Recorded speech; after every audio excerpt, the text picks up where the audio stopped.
Bonjour, c'est toujours un plaisir d'être avec vous et de pouvoir continuer cette étude passionnante sur un thème qui nous intéresse tous et sur la méthodologie utilisée dans la Bible et comment rester dans le droit fil de Dieu. Nous allons continuer en prenant la position de la prière. Seigneur, nous voulons nous laisser instruire par toi, Dieu d'Abraham, Dieu d'Isaac, Dieu de Jacob, parce que tu es le même hier, aujourd'hui et éternellement. Tu es celui qui ne change pas. Tu es celui qui pose et qui construit sur ta fondation. Tu es celui qui demeure le même éternellement. Tu as écrit ta signature dans l'univers, afin que tout homme, toute femme, toute génération puisse se tourner vers toi et retrouver en toi le salut et la vérité. Merci de ce Dieu bon que tu es. Alors que nous allons continuer cette étude, donne s'il te plaît nous toucher et nous instruire. Garde-nous, nous t'avons prié en ton saint nom. Amen. Dans la première partie, nous avons vu ce Dieu, vous avez vu la création de Dieu. Dieu vient et le premier jour, il a créé la lumière. Le deuxième jour, le ciel. Le troisième jour, la mer. Il a fait cette séparation entre le sec et la mer. Verdure, arbres, fleurs ont été ajoutés dans ce panorama idyllique. La lumière, les grands et petits luminaires. Le cinquième jour, les oiseaux dans le ciel, les poissons de la mer. Le sixième jour, les animaux de la terre, l'homme, à la personne d'Adam, a été créé.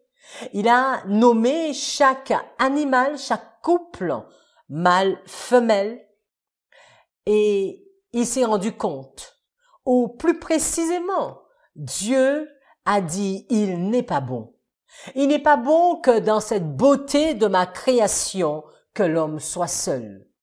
Et Dieu va décider de mettre en place un plan. Le plan de la création de la femme, l'aide. Ce vis-à-vis, afin d'aider Adam et qu'ensemble, qu'ils puissent concevoir, procréer ou non. Et le septième jour a été créé. Quand Dieu a regardé sa création, il va dire toute chose est très bonne. Nous nous sommes arrêtés sur l'expression très bon et nous avons vu que ce très bon, Caleb et Josué, avec un esprit qui était bien différent des autres espions, des autres chefs d'Israël, ont également pu dire à leur tour des années plus tard, c'est un très bon pays. Dan, des années plus tard, a pu dire également c'est un très bon pays et interpeller son peuple à se lever afin de prendre la partie qui leur était destinée. Ellen White nous dit dans CL 210.1, nous sommes à la diapo 43, l'observation du sabbat nous réserve de grandes bénédictions et la volonté du Seigneur est que ce jour soit pour nous un jour de joie. N'est-ce pas dans l'allégresse qu'il a été institué? Dieu contempla l'œuvre de ses mains, tout ce qu'il avait créé, et il déclara, lui, le Dieu de l'univers, déclara très bon. Le ciel, la terre exultaient, les étoiles du matin éclataient en chants d'allégresse, et tous les fils de Dieu poussaient des cris de joie. Ce n'est pas un plan parmi tant d'autres que Dieu a créé. Dieu a mis en place le plan, son plan, le seul plan qu'il va valider.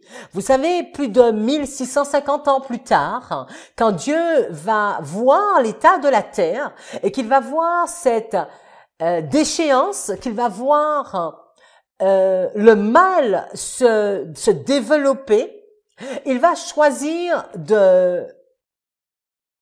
un peuple, où il va choisir un homme à la personne de Noé. Il va lui demander de construire un bateau et il va faire rentrer les animaux. Il va les faire rentrer mâles et femelles.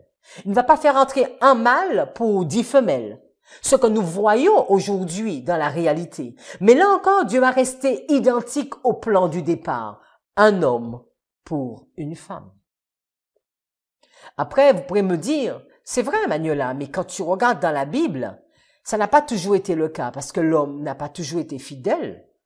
Et c'est pour cela que Dieu, quand Jésus parle aux pharisiens, qu'est-ce qu'il va leur dire? Mais il n'en était pas ainsi au commencement.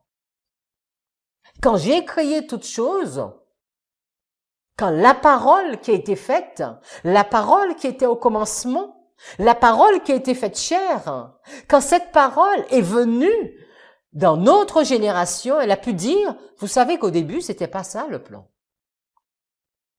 En Éden, le plan était parfait. La diapo 44, bien que toute la création fût dans un état de beauté parfaite, et que rien ne sembla présenter le moindre défaut, sous cette terre créée par Dieu pour le bonheur d'Adam et Ève.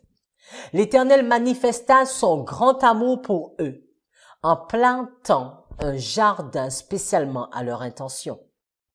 Une partie de leur temps devait être employée avec bonheur à entretenir ce jardin, et une autre à recevoir la visite des anges qui les instruiraient et qu'ils écouteraient dans une bienheureuse méditation.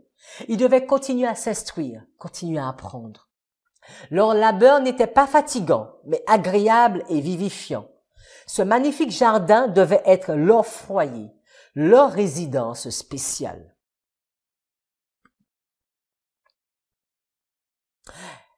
Les années sont passées, maintenant nous sommes plus de 4000 ans plus tard. Jésus est venu sur cette terre, la parole est venue, elle est faite chair, elle a habité parmi nous pleine de grâce et nous l'avons contemplée, cette parole. Jésus-Christ, le Fils de Dieu. Nous pouvons voir dans Matthieu 19, Jésus il va quitter la Galilée. Et il arrive en Judée. Il arrive en Judée, lieu de sa naissance, lieu du début. Et il a une rencontre avec les pharisiens qui lui posent cette question que nous lisons dans Matthieu chapitre 19. Alors, je vous invite à prendre le texte avec moi. Nous sommes au chapitre 19 du livre de Matthieu. Matthieu, chapitre 19.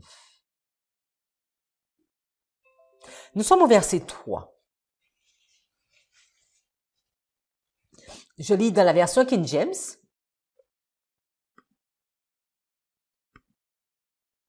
Les pharisiens vinrent aussi à lui, l'éprouvant. Donc c'est important de noter ça, c'est pour l'éprouver. En lui disant, est-ce que la loi permet à un homme de répudier sa femme pour quelque sujet que ce soit? Nous avons vu que quand nous voulons être instruits par Dieu et comprendre, nous devons ôter nos chaussures. Ne pas venir dans le but d'éprouver Dieu, mais dans le but d'écouter Dieu. Les pharisiens viennent dans le but de l'éprouver. Est-ce que la loi permet à un homme de répudier sa femme pour quelque sujet que ce soit? Et lui, second, va dire, mais est-il permis à un homme de répudier sa femme pour un motif quelconque? Et ils attendent la réponse de Jésus, qui est donnée au verset 4. Et il répondit et dit, n'avez-vous pas lu que celui qui les a fait au commencement les a fait mâle et femelle. Nous sommes plus de 4000 ans plus tard et Jésus continue encore sur le même droit fil. Il les a fait mâle et femelle. Et que c'est ainsi qu'il les a fait au début. Alors Jésus, il pourrait venir et remettre, puisque beaucoup d'années sont passées, il a vu les difficultés, il a vu tous les problèmes de l'humanité. Il a déjà vu Sodome, il a vu Gomorrhe, il a vu toutes les histoires que nous verrons un peu plus en détail. Et Jésus revient en disant, mais est-ce que tu as lu ce qui a été fait au commencement? Il les a fait mâles et femelles. À cause de cela, l'homme quittera son père et sa mère et s'attachera à sa femme, et les deux seront une seule chair. Ainsi, ils ne sont plus deux, mais une seule chair. C'est pourquoi, que ce que Dieu a joint, que l'homme ne le sépare pas. Et les pharisiens vont lui dire, mais attends, on comprend pas. Qu'est-ce qui se passe? Mais pourquoi donc Moïse a-t-il commandé ou a-t-il permis de donner une lettre de divorce et de la répudier? Est-ce que tu es en contradiction avec Moïse? Et Dieu doit leur dire, Moïse, à cause de la dureté, à cause de la dureté de votre cœur, vous a permis de répudier vos femmes. Mais au commencement, quand jadis, au jardin d'Éden, ce jardin où tu veux revenir, cette situation d'Éden que, en tout cas, le ciel vers lequel tu vas, jadis, au début, au commencement, il n'en était pas ainsi. Au commencement, il n'en était pas ainsi. Et Jésus va dire, je vous le dis, quiconque répudiera sa femme, si ce n'est pour juste une seule cause, pour cause de fornication, et en épousera une autre, commet un adultère. Et celui qui épouse celle qui a été répudiée, commet un adultère.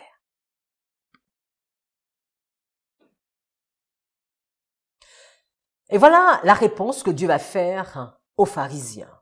Et maintenant, la scène change. Maintenant, c'est plus les pharisiens qui posent la question. Nous sommes au verset 10. Et les disciples maintenant de Jésus qui ont écouté cette discussion, cet échange, ils vont dire, mais alors là, si telle est la condition de l'homme à l'égard de sa femme, il n'est pas bon de se marier. Et voilà, la discussion n'est plus entre les pharisiens et Jésus, mais entre les disciples et Jésus. Et écoutez bien, nous avons ce texte qu'un seul endroit dans la Bible, c'est dans Matthieu. Qu'est-ce qu'il est dit? Tous les hommes ne sont pas capables de recevoir ces propos. Seulement ceux à qui il est donné. Car il y a des eunuques qui sont nés tels dès l'utérus de leur mère. Il y en a qui ont été faits eunuques par les hommes. Et il y en a qui se sont faits eunuques eux-mêmes pour le royaume du ciel. 3 situations. Que celui qui est capable de le recevoir, qu'il le reçoive. Jésus va leur dire, tous les hommes ne sont pas capables de recevoir ces propos. Mais quels sont ces propos? Et là maintenant, il va étayer ces propos. Voilà, il y a 3 catégories d'eunuques. Si tu es capable de comprendre, comprends. Nous allons nous arrêter un peu sur ce texte. Que celui qui peut comprendre.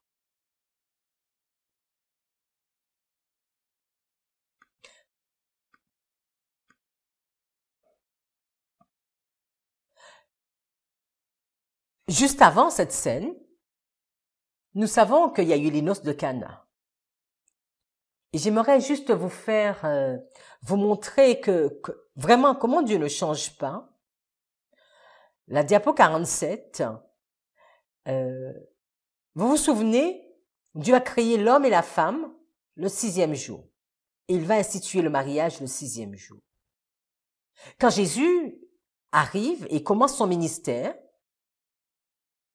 il va partir, être envoyé 40 jours dans le désert.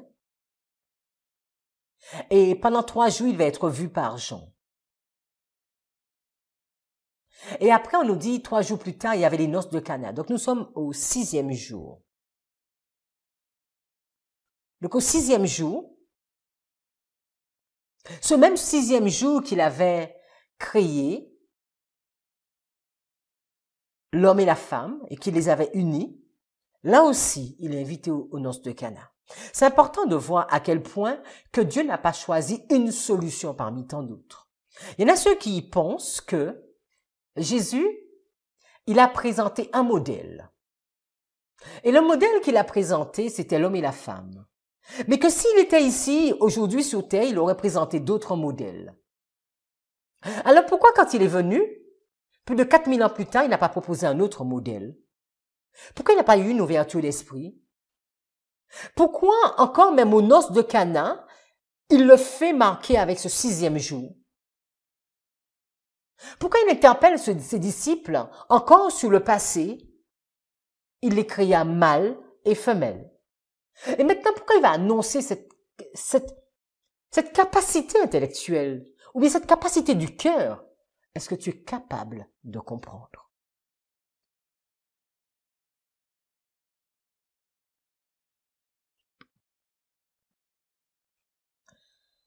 Alors, si nous regardons le verset 10 de Matthieu 19, où nous sommes, si nous regardons un peu plus le verset 10, nous l'avons déjà lu, mais en revenant, les disciples lui dirent, si telle est la condition de l'homme à l'égard de la femme, il n'est pas bon. Alors que Dieu va dire, il n'est pas bon d'être seul. Donc il est bon de se marier. Et les disciples vont venir et ils vont dire le contraire. Ah non, c'est trop compliqué. Il n'est pas bon de se marier. Donc ça veut dire, il est mieux d'être seul. Nous nous retrouvons dans la même contradiction. Quel esprit qui me pousse? Parce que Christ dit, il n'est pas bon d'être seul. Donc moi, je conçois le mariage. Et les disciples, face à cette situation, vont dire au verset 10, mais il n'est pas bon de se marier. Donc cela sous-entend, s'il n'est pas bon de se marier, je préfère rester seul.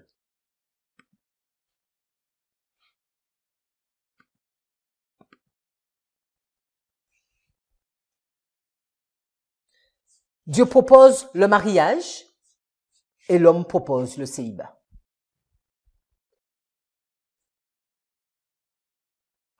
Que celui qui est capable de le recevoir, qu'il le reçoive.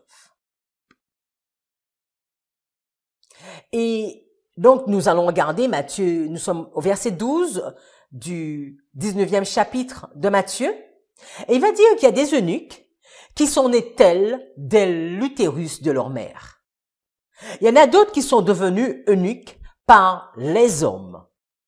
Et il y en a une troisième catégorie qui ont choisi eux-mêmes pour le royaume du ciel. Si nous allons dans Proverbes, chapitre 28, le verset 5. Proverbes 28, verset 5. Il est dit, « Les hommes livrés au mal ne comprennent pas ce qui est juste, mais ceux qui cherchent l'Éternel comprennent tout. » Qui comprend? Les hommes livrés au mal ne comprennent pas ce qui est juste. Nous avons vu, les 10 espions, ils ne comprenaient pas le plan de Dieu pour la Canaan. Les disciples sont dans une situation où ils ne comprennent pas le plan du mariage. Et ici, il nous est dit que les hommes qui sont livrés au mal ne comprennent pas ce qui est juste. Mais ceux qui cherchent l'Éternel comprennent tout. Ceux qui retirent leurs chaussures du lieu où ils se trouvent, en tout cas quand ils sont en présence de Dieu, peuvent comprendre. Dans Deutéronome 29, verset 29, un texte que nous connaissons et que nous aimons beaucoup, Deutéronome 29, verset 29. Mais jusqu'à ce jour, l'Éternel ne vous a pas donné un cœur pour comprendre, des yeux pour voir et des oreilles pour entendre. 3 organes. Le cœur, les yeux, les oreilles. Et ceci, nous devons pouvoir le demander à Dieu. Donne-moi un cœur pour comprendre, des yeux pour voir et des oreilles pour entendre. C'est une bénédiction d'avoir ce cœur, ses yeux et ses oreilles. Daniel, lui, il avait fait cette expérience. Et parce que Daniel avait le cœur pour comprendre, les yeux pour voir et les oreilles pour entendre, il avait été dit à Daniel, n'aie pas peur. Car dès le premier jour où tu as appliqué ton cœur à comprendre, nous sommes Daniel chapitre 10 verset 12, à partir du moment que tu as cherché à comprendre Daniel, à partir du moment que tu as cherché à t'humilier devant ton Dieu, tes paroles ont été entendues et je suis venu te l'annoncer. Je voudrais vous dire que quand nous entrons dans les livres de Dieu, nous devons ôter nos souliers. Si nous pensons que nous maîtrisons ce sujet et que nous voulons faire notre volonté, nous sommes déjà en danger. Parce qu'en réalité, Quand nous regardons la nature de l'homme, on pourrait dire qu'il y en a 3 parties. Il y a la mémoire, ma raison, mon intellect, que nous avons vu dans toute une série qui nous avait été présentée, qu'on pourrait parler de puissance élevée. Il y a une autre partie qui s'appelle le choix, mon libre arbitre, ma volonté. Dieu me dit, je place devant toi 2 chemins, la vie ou la mort, choisis. Dieu m'invite à choisir la vie, mais il te dit, choisis, fais ton choix. Il te dit, jeune homme, réjouis-toi pendant les jours de ta jeunesse. Livre ton cœur à la joie pendant les jours de ta jeunesse. Marche selon les désirs de ton cœur, selon ta volonté. Mais sache que pour tout cela, Dieu t'appellera en jugement. Et il y a la 3e partie qui s'appelle la passion basse. Ce que j'aime. Alors certains vont dire, j'aime le chocolat. D'autres vont dire que j'aime les chiens, j'aime le chat. Et quelqu'un va dire, mais j'aime les hommes. D'autres vont dire, non, j'aime les femmes. J'aime. Et ça, ce sont les passions basses. Parce qu'en réalité, ma volonté va choisir. Est-ce que je vais choisir d'obéir à Dieu alors que cela me semble impossible? Vous savez, les 10 espions, ils sont devant la Canaan, ils font un constat, ils se rendent compte que c'est compliqué. Mais est-ce que je vais obéir à Dieu ou est-ce que je vais m'incliner vers mes passions basses et reconnaître que les fils d'Anak vont me manger? Ou est-ce qu'au contraire, je vais faire confiance à Dieu? Les disciples sont devant une situation, ils vont se dire, il n'est pas bon. Il n'est pas bon de se marier, Seigneur. Et Christ va leur dire, il va même pas leur expliquer, écoutez les disciples, il est bon, il va leur dire, écoutez, est-ce que tu peux comprendre? Est-ce que seulement tu peux comprendre? Parce que pour comprendre, tu dois pouvoir me le demander afin que je puisse travailler ton cœur, tes oreilles et tes yeux. Parce que ma volonté, soit je choisis de faire la volonté de Dieu, ou soit je choisis de faire ma volonté, ce que j'aime. Et dans ce sujet, mes amis, reconnaissons humblement et devant Dieu, il est souvent, trop souvent question de ce que j'aime. Qu'est-ce qui me fait plaisir? Comment je suis heureux? Les sages, eux, ils comprennent. Donc, si les sages comprennent, comparaison, contraste. Comparons et contrastons. Si les sages comprennent, donc les fous ne comprennent pas. S'il y en a ceux qui comprennent, donc il y en a ceux qui ne comprennent pas. S'il y a des sages, donc il y a des fous. Si une capacité est donnée à comprendre, c'est qu'une capacité n'est pas donnée à comprendre. Si un cœur dur, c'est qu'un cœur tendre.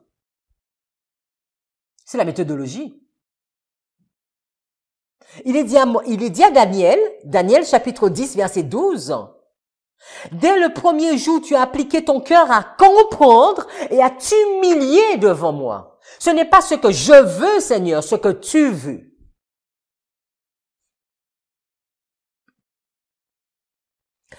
Regardons la définition de eunuque. Alors, je vous ai pas mis les références, je m'en excuse, mais vous pouvez regarder sur Internet. C'est un homme privé de la faculté de se reproduire par suite de castration. Nous sommes à la diapo 52. C'est un homme qui est châtré, employé comme serviteur et chargé en particulier de la garde des femmes dans les harems. C'est un homme impuissant ou déficient au point de vue sexuel. C'est un homme qui est dépourvu des qualités traditionnelles et souvent abusivement attribuées au sexe masculin. Énergie physique et morale, honnêteté, puissance créatrice. C'est un homme castré, comme on l'a dit. La castration se limite généralement à l'ablation des testicules, mais il arrive qu'elle concerne également le pénis, connu alors sous le nom de pénectomie, souvent dans un tube inséré pour garder l'utère ouvert, donc ce qui est encore possible. On voit que eunuque, c'est un homme, souvent on a mis pour ça, c'est un homme qui n'a pas toutes ses facultés sexuelles. et dans la définition qui disait qu'il y a un déficient. Alors maintenant, donc là c'était le dictionnaire, la définition du dictionnaire.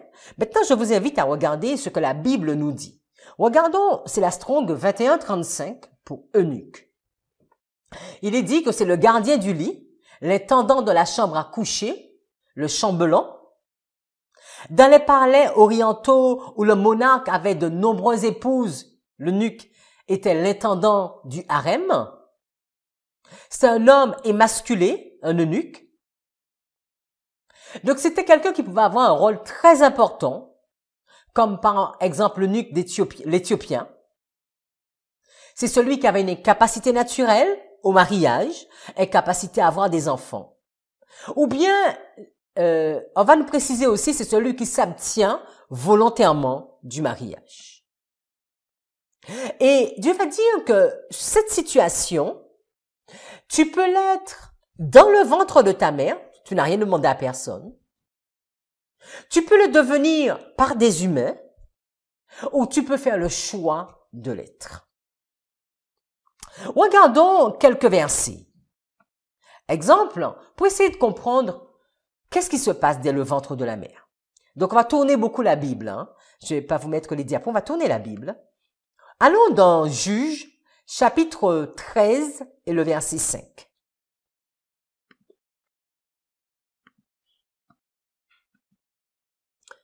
Nous sommes au livre de Juges, chapitre 13 et le verset 5. Car tu vas devenir enceinte et tu enfanteras un fils.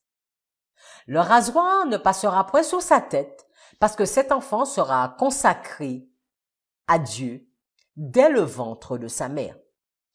Là, nous sommes dans l'histoire de Manoah. Si nous regardons au verset 2, il y avait un homme de Soréa, de la famille des Danites, qui s'appelait Manoah.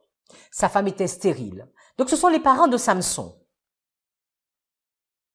Samson n'existe pas.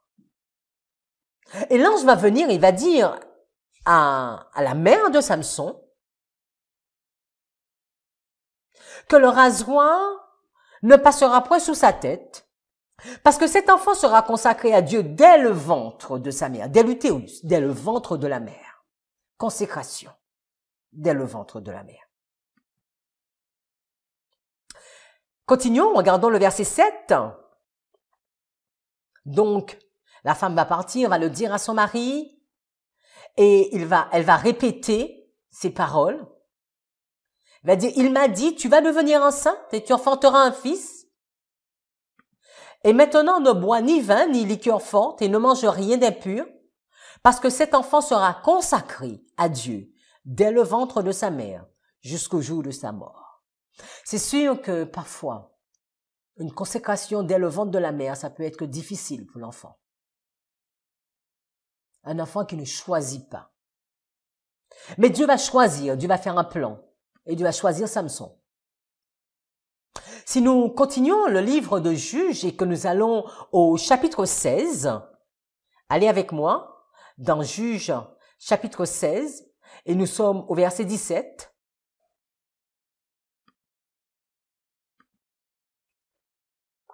Samson va ouvrir son cœur à cette femme qu'il aime et il va dire « Le rasoir n'a point passé sous ma tête. Parce que je suis consacré à Dieu dès le ventre de ma mère. » Voilà un choix qui avait été fait dès le ventre de sa mère. Un choix que Dieu avait imposé. Mais que Samson va décider d'aller en dehors de ce plan. Eunuque, dès le ventre de sa mère. Mais Samson avait du mal à accepter ce plan. Et nous connaissons la suite. Et comment cela va se terminer pour Samson. Mais là encore, Dieu est bon. Et Samson va revenir à Dieu. Si nous lisons Job chapitre 3, allez avec moi dans Job chapitre 3, et nous sommes au verset 11. Job 3, le verset 11. Et Job va se plaindre, il va dire, pourquoi ne suis-je pas mort dans le ventre de ma mère? Pourquoi n'ai-je pas expiré au sortir de ses entrailles? Pourquoi ne suis-je pas mort dès l'utérus? Donc King James va nous dire. Parce que Job sait qu'il ne gère pas. Quel bébé pourrait gérer le ventre de sa mère? Si nous allons au chapitre 10, Job, chapitre 10, le verset 19.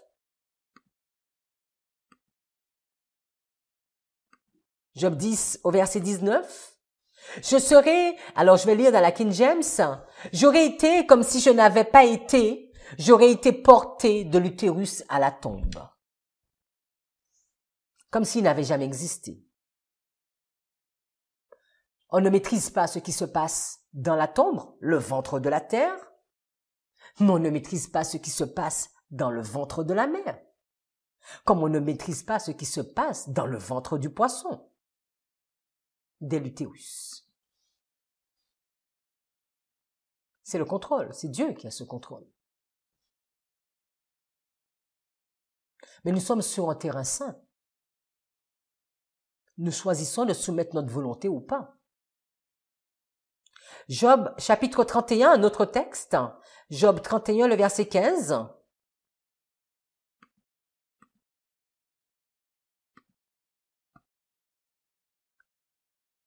Job 31, verset 15.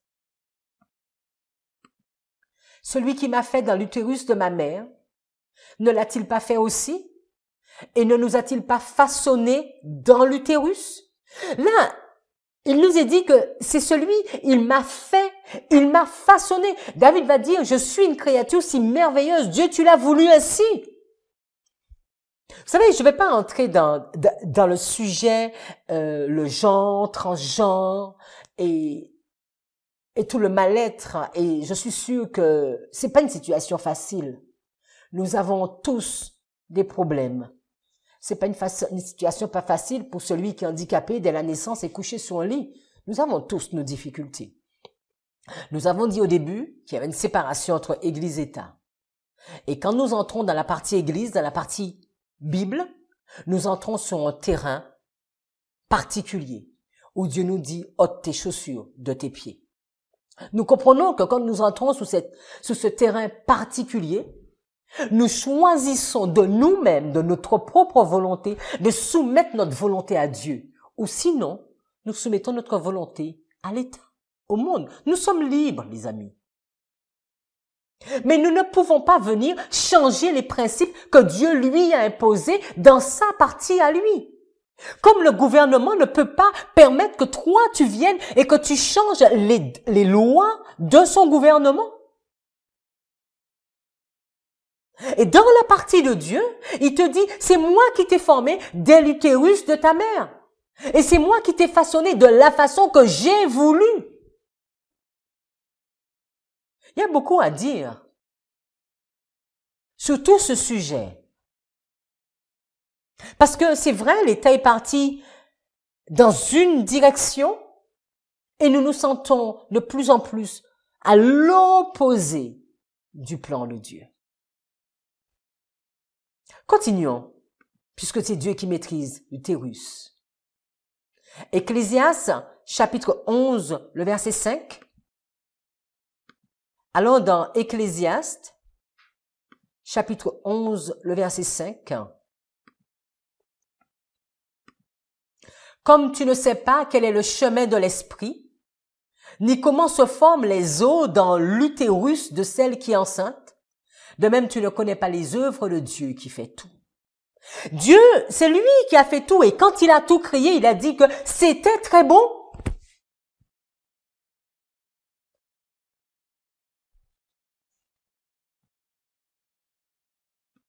Nous ne comprenons pas tout du plan de Dieu et je le reconnais. Moi la première.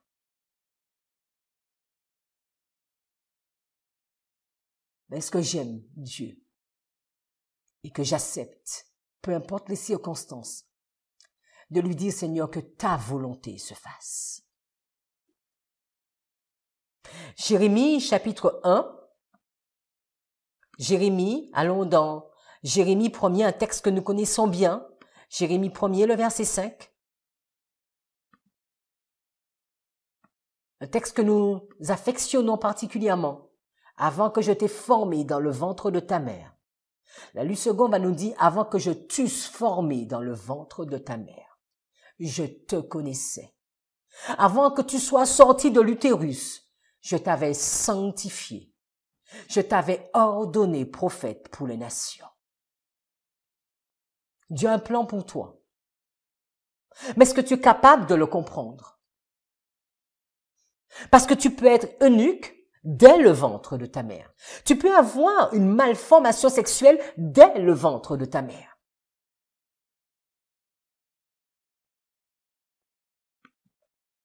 Et comment nous allons le gérer? Dans Genèse, chapitre 30, nous sommes à la diapo 55, verset 2. Et la colère de Jacob va s'enflammer contre Rachel et il dit, suis-je à la place de Dieu qui t'a dénié le fruit de l'utérus? Et aujourd'hui, c'est vrai. L'homme, la science, va essayer de permettre aux femmes stériles d'avoir des enfants avec toutes les conséquences que cela suit. Mais Jacob va reconnaître, mais est-ce que je suis à la place de Dieu? Et verset 22, et Dieu se souvint de Rachel.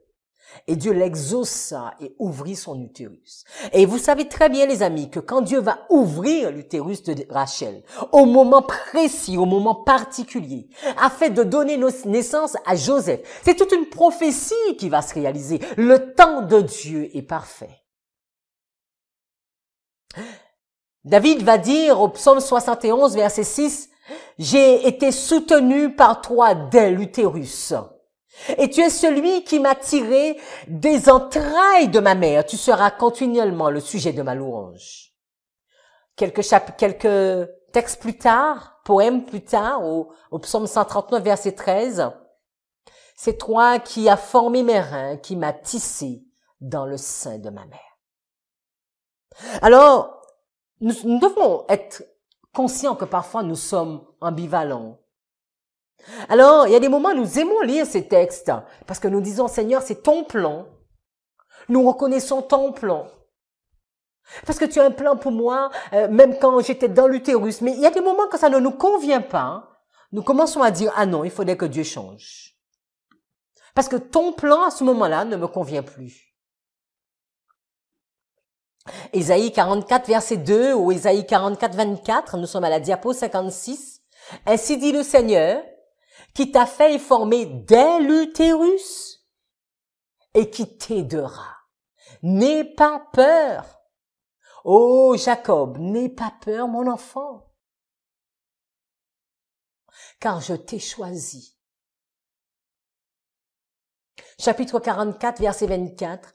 Ainsi dit le Seigneur, ton Rédempteur, qui t'a formé dès l'utérus. Je suis le Seigneur qui je suis le Seigneur qui fait toutes choses, qui seul déploie les cieux et qui par moi-même étend la terre. Et là, Dieu, vraiment, on aurait dit que dans les deux mains, il prend une main et nous présente le ciel, la création. Je suis celui qui déploie les cieux et qui étend la terre, mais je suis le même Dieu qui te forme dès l'utérus. Je suis le Dieu de la création, mais je suis le Dieu qui en 2021 voit ta situation. Mais pour cela, nous devons avoir assez confiance. Nous devons vraiment avoir confiance que Dieu gère toute situation.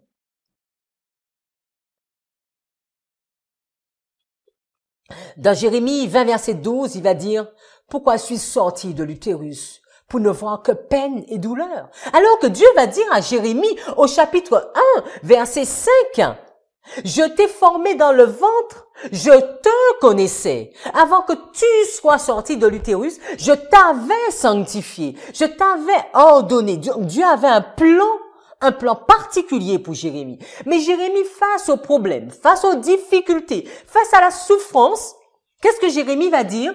Mais pourquoi suis-je sorti de l'utérus pour ne voir que peine et douleur? Afin que mes jours soient consumés dans la honte. Parce que pour Jérémie, sa vie, c'est une vie de honte. Il a honte de qui il est, de toute sa souffrance. Deux visions différentes.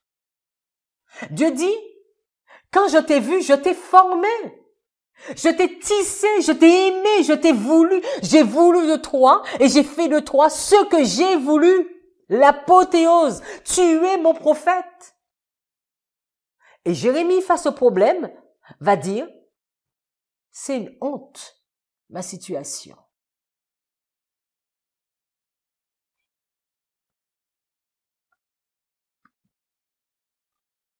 Deux visions différentes.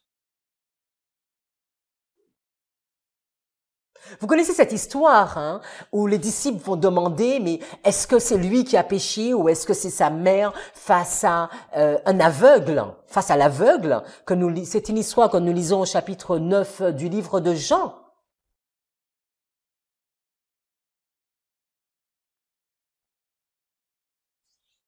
Et les disciples vont lui demander, qui a péché, celui-ci ou ses parents, pour qu'il soit né aveugle?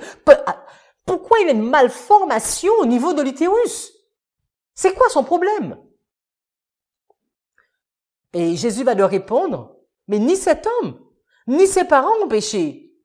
Mais c'est afin que les œuvres de Dieu soient manifestées en lui. Peut-être que tu es comme tu es, afin que les œuvres de Dieu soient manifestées en toi. Et peut-être que ça, tu n'as pas envie de l'entendre, parce que c'est difficile à porter. Mais moi, je ne puis rester que dans les textes de la Bible.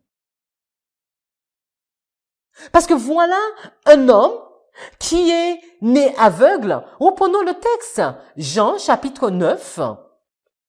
Jean chapitre 9. Et au verset 1, la King James dit, et comme Jésus passait, il vit un homme qui était aveugle depuis sa naissance. Il est aveugle. Et ses disciples lui demandaient en disant, mais maître, qui a péché? C'est bien triste sa situation. Cet homme ou ses parents? Peut-être qu'il a péché dès l'utérus, celui, hein? Parce qu'il est né aveugle.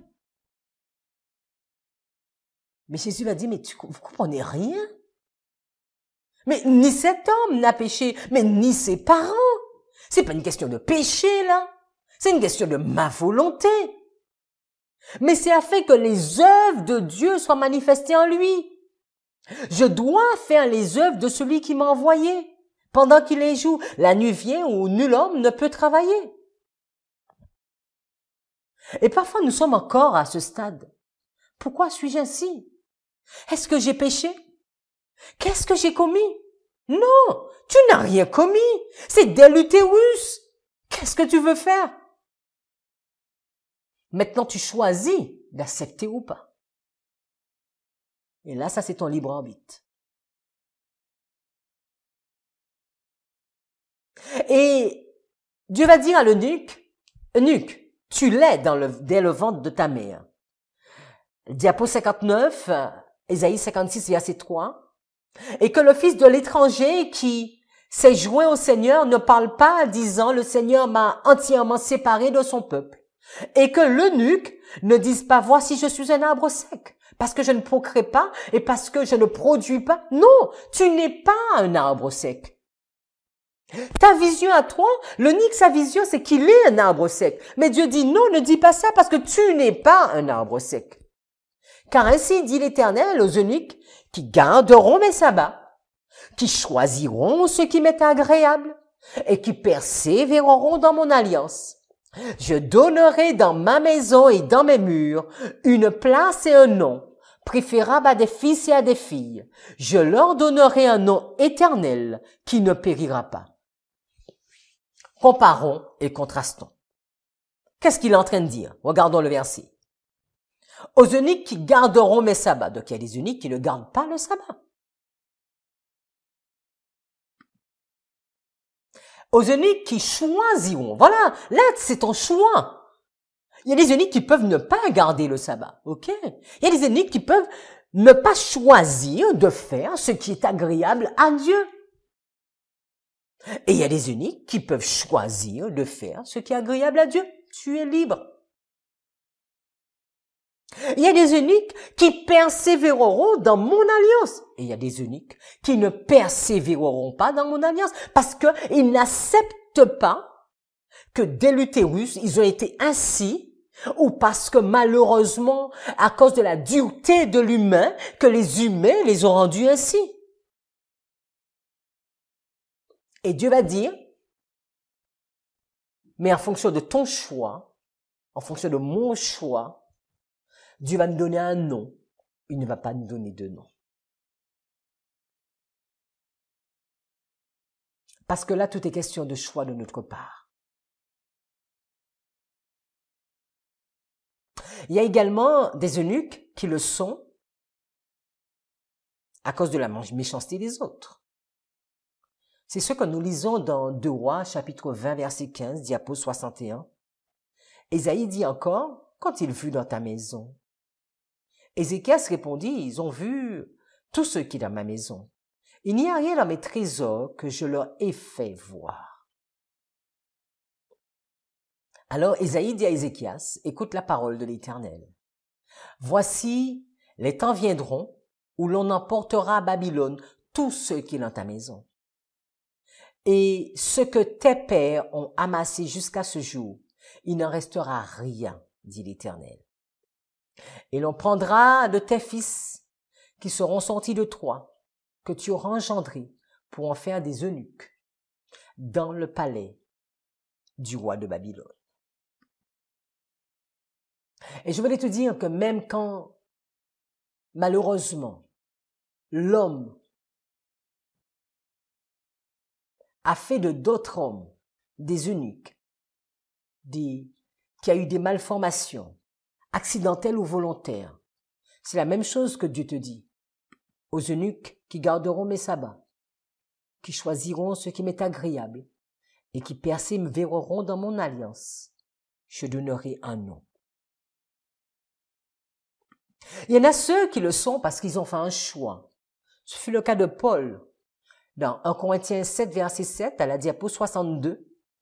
Quand je voudrais que tous les hommes soient comme moi, mais chacun a reçu de Dieu son don particulier. L'un d'une manière, l'autre d'une autre.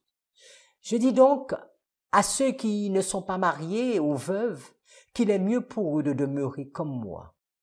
Mais s'ils ne peuvent se maîtriser, qu'ils se marient, car il vaut mieux se marier que de s'enflammer. Voilà 3 cas. Nous avons vu plusieurs textes sur dès l'utérus. Nous avons vu les eunuques qui sont devenus ainsi dans les royaumes des rois. Et nous avons vu le choix, les 3 cas que Dieu avait dit.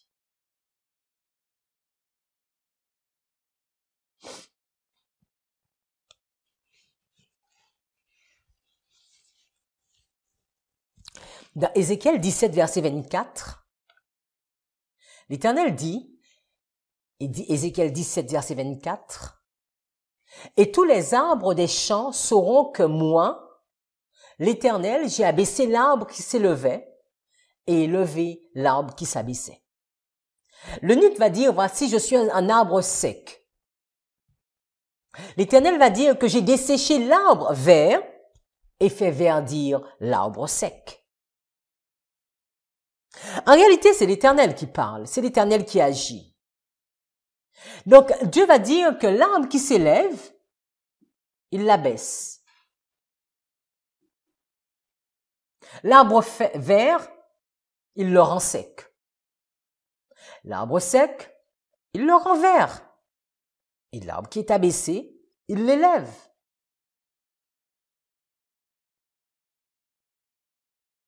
Nous ne sommes que de passage sur cette terre.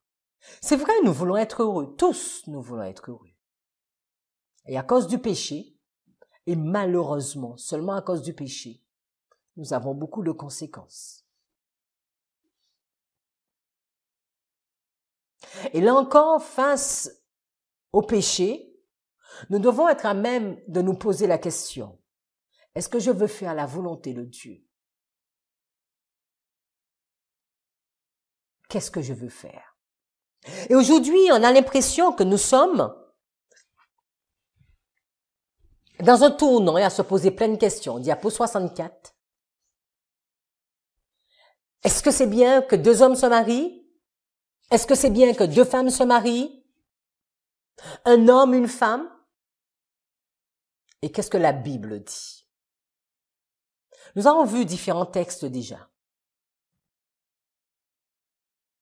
Je vais vous proposer quelques définitions. Si vous allez sur le site Wikipédia, il est dit que la diapo 65, le mariage entre personnes, c'est quoi le mariage homosexuel? C'est le mariage entre personnes de même sexe, couramment appelé mariage homosexuel, est la possibilité pour un couple de 2 femmes ou de 2 hommes de contracter un mariage civil ou religieux. Wikipédia continue encore. Alors qu'on trouve des exemples de tels mariages dans certaines civilisations dans l'Antiquité au XIXe siècle jusqu'à la fin du XXe siècle, l'homosexualité a été considérée comme un trouble mental jusqu'en 1990 par l'Organisation mondiale de la santé et souvent criminalisée. Mais l'évolution des sociétés et les revendications des mouvements homosexuels ont conduit des États, donc je parle bien de la partie État, après union civile, partie civile, à étendre au début du XXIe siècle la reconnaissance légale du mariage civil sans restriction à tous les couples de sexes différents ou de même sexe. Voilà des revendications qui ont été menées. Mais est-ce que nous pouvons faire des revendications pour changer la Bible? Les hommes, ils ont fait des revendications, des textes ont été changés. Donc, est-ce que je peux faire une revendication pour changer la Bible? La Bible, c'est la parole de Dieu. Nous avons vu sur la première étude, et je voudrais juste la préciser encore, que le mot homosexuel est arrivé au courant du 19e siècle. Et nous savons que la Bible a été écrite avant le 19e siècle. Donc, si nous voulons prendre la première règle de Miller, chaque mot a son importance, nous ne trouverons pas ce mot dans la Bible. On peut le trouver, comme je vous ai dit, dans la version Jérusalem, à 1 Timothée 1er, verset 10. Nous allons essayer de comprendre quel mot que la Bible va utiliser. D'accord? Donc, prenons ensemble Lévitique 20, verset 13. Lévitique, chapitre 20, verset 13. Et il va dire, si un homme couche avec un homme, comme on couche avec une femme, les deux ont commis une abomination. Ils seront certainement mis à mort, le sang sera sur eux. Et je voudrais m'arrêter sur le mot abomination. Je vais le mettre ici. Non, je vais le mettre en rouge et je vais mettre le texte avec. Une abomination.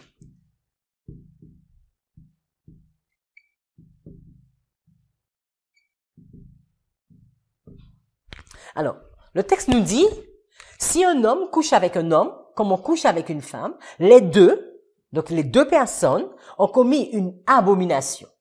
Ils seront certainement mis à mort. Donc, abomination, c'est la Strong 8441. Donc, 0, 84, 41. Et ils ont commis.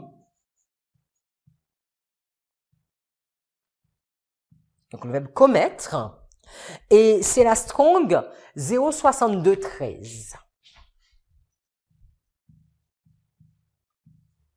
Voilà quelque chose qui se passe et la conclusion, c'est une abomination.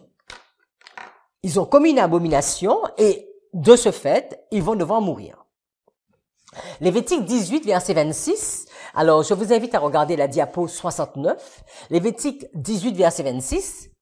Mais vous garderez donc mes statuts et mes jugements et vous ne commettrez pas. C'est la même Strong, 62, 13. Aucune des abominations 84, 41. Aucun de vos nations, ni aucun étranger qui séjourne parmi vous. Lévitique 18, verset 27, le verset d'après. Car toutes ces abominations, 0, 84, 41, les hommes du pays qui ont été avant vous, les ont faites 62, 13. Parce que souvent, qu'est-ce qu'on entend? Ah oui, mais l'homosexualité, ça existait avant et c'était pas un péché. Non. Ou bien, là, Dieu te dit qu'il y avait des abominations qui se commettaient. D'accord? Il y avait des abominations qui se passaient et alors qu'ils s'apprêtent à rentrer dans la Canaan terrestre, Dieu va leur dire, car il y a des abominations. D'accord? Et toutes ces abominations, les hommes du pays qui ont été avant vous, les ont commis. Et le pays en est souillé. Donc, il y a des abominations que les gens commettaient. Maintenant, il faudra définir c'est quoi l'abomination. Donc, les abominations se faisaient et la Bible nous dit que Dieu va dire qu'il ne veut plus de cela. Verset 29, car quiconque commettra, toujours 62, 13, aucune de toutes ces abominations, 84, 41, les âmes qui les commettront seront retranchées du milieu de leur peuple. Et voilà que Dieu va dire, si tu commets une abomination, tu es censé être retranché du peuple de Dieu. Et là, vous pourrez me dire, mais Manuela, il n'y avait pas qu'une abomination, je suis tout à fait d'accord avec toi. Mentir, voler, mais tout ce que nous connaissons. D'accord? Aujourd'hui, c'est vrai, nous sommes sur un sujet particulier, nous allons rester sur ce sujet, mais nous ne devons pas penser que le seul péché, c'est l'adultère ou l'homosexualité, parce que sinon, il y aurait juste un seul commandement. Hein? Alors, donc, il y avait des abominations qui se commettaient. Alors, nous allons nous arrêter pour essayer de mieux comprendre ces deux mots. Et plus particulièrement, je vous invite à revenir dans Lévitique 20, verset 13. Si un homme, et nous allons regarder parce que il y a plusieurs mots qui sont vraiment très intéressants. Je ne vais pas les faire au tableau parce que je vais malheureusement prendre beaucoup trop de temps. Comme j'ai déjà proposé des schémas, je préfère qu'on s'arrête sur les schémas. Donc, je vous invite à suivre le schéma qui sera devant vous. Donc, nous sommes sur la diapo 72. Et sur la diapo 72, si vous prenez votre Bible à côté, nous sommes en train juste de regarder Lévitique 20, verset 13. Si un homme, donc homme, c'est 0,376. D'accord? Donc, si un homme, couche, c'est 0,7901, donc c'est l'encadré bleu. Si un homme couche avec un homme, et on va se rendre compte que c'est pas la même strong. Donc, on va appeler si l'homme A couche avec l'homme B. Et l'homme B, c'est 21,45. D'accord? Donc, si l'homme A couche avec l'homme B, comme on couche, donc c'est toujours le même mot couche, comme on couche, non, donc comme on couche, c'est 49,09, d'accord? Comme on couche avec une femme, 0,802.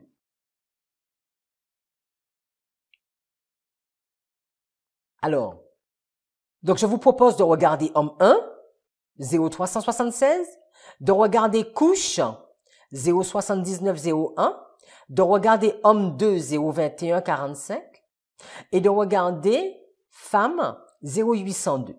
Et il n'est pas sur mon schéma, mais on va quand même regarder Lévitique. Donc nous sommes toujours dans Lévitique chapitre 20, verset 13.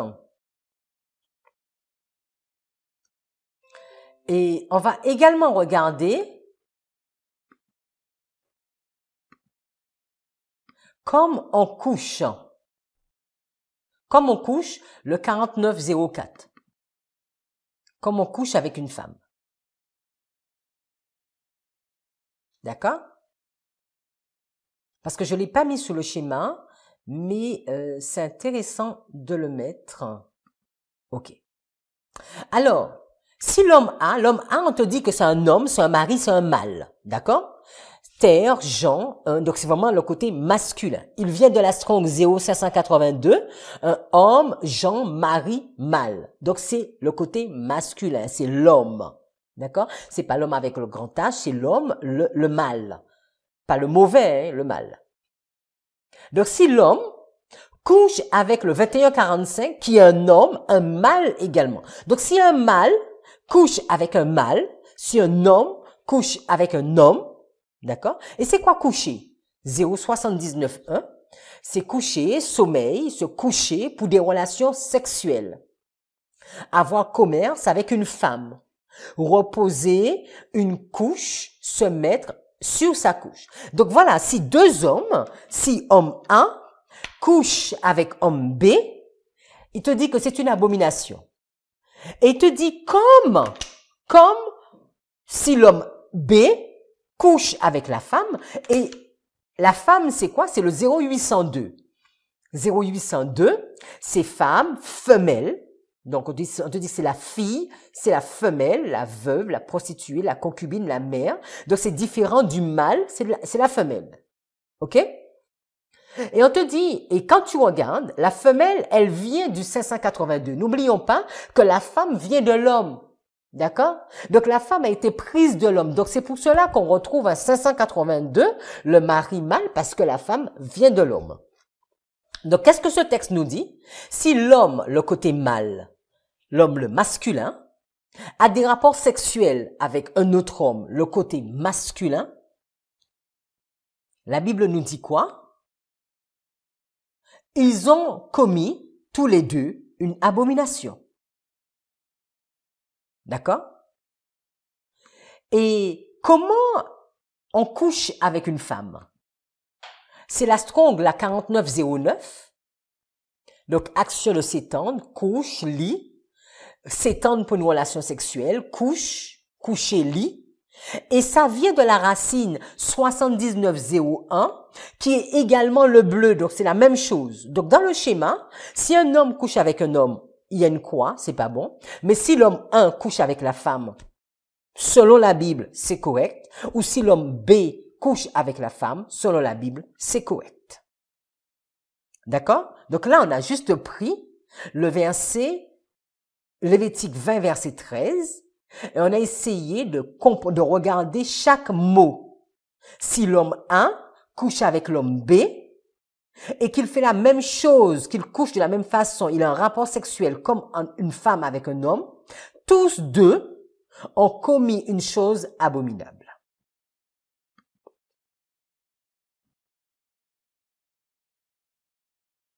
Alors, nous allons voir différentes histoires dans la Bible où ce fut le cas. Et ce que je propose, c'est qu'on s'arrête ici, juste avant d'entrer dans l'histoire de Sodome et de Gomorrhe. Donc, résumons un peu ce que nous avons vu. Nous avons vu que Dieu ne change pas.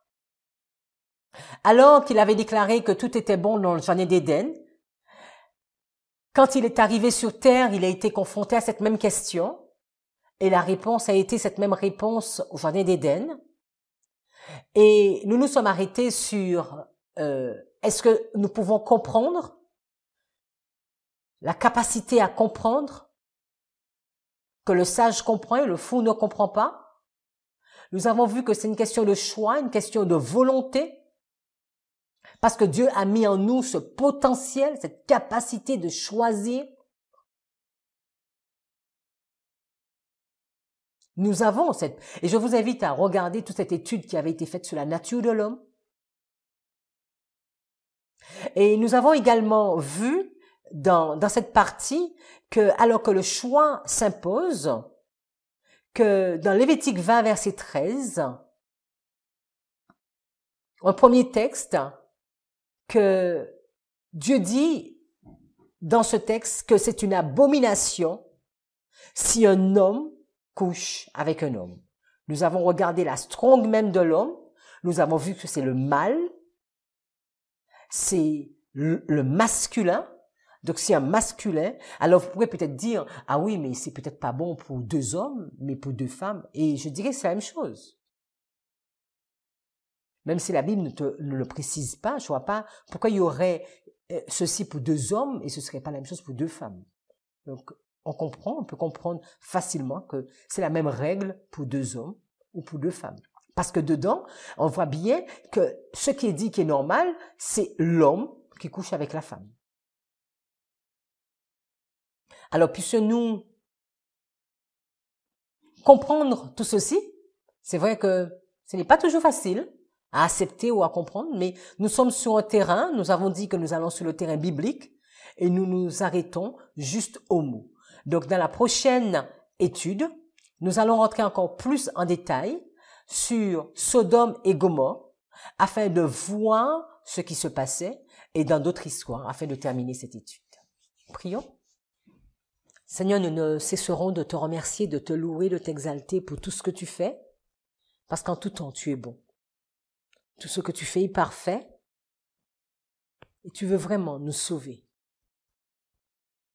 Le péché est entré dans ce monde, et avec le péché, beaucoup de souffrance. Beaucoup de souffrance. De l'utérus. Beaucoup de tes enfants sont malheureux. Beaucoup de tes enfants, tu vois les larmes qui coulent. Ils sont incompris. Et toi, Seigneur, quand tu es passé sous cette terre, tu l'as vu, cette souffrance.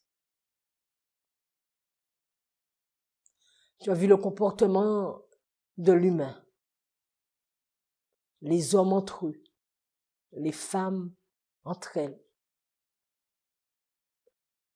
Tu as vu tous ceux qui sont mis de côté par la société. Et tu as pleuré sur l'état de l'humanité. Mais ce qui te fait le plus mal, Seigneur, c'est de voir la situation du péché. Et tu voudrais vraiment nous permettre d'avoir des yeux pour voir, un cœur pour comprendre et des oreilles pour entendre.